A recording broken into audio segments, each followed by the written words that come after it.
Баршаңызға сәлем, сіздермен бірге дәметкен. Бүгін үй жағдайында паштет рецептісімен бөлісемін. Міндетті түрде осы рецепт бойынша жасап көріңіз. Сізге ұнайды деп сенімдімін. Келесі видео рецептте лаваштан ерекше ыстық тағам дайындайтын боламыз. Сондықтан да видео рецепті жіберіп алмау үшін менің YouTube каналыма тіркеліп қойыңыз. Ең алдымен сәбіз бен жуаны тазартып жуып аламыз.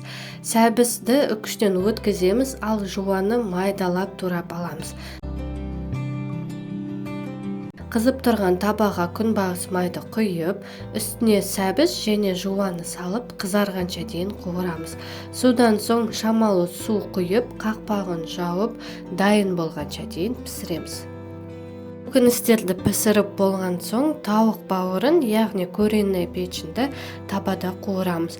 Бауырға сарымсақ, шымшы тұз, бұрыш салып араластырамыз.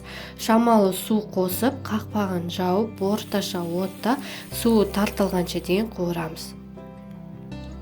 Енді піскен көкөніс пен бауырды ыдысқа салып, суытуға бір шетке алып қоямыз.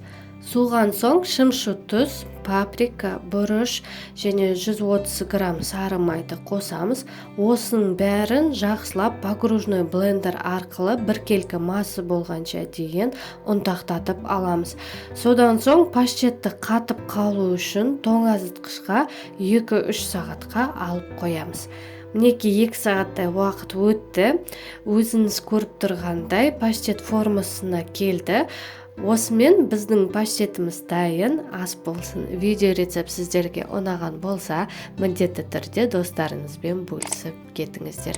Және де менің YouTube каналыма тіркеліп қоюға ұмытпаңыздар. Сіздермен бірге болған дәметкен.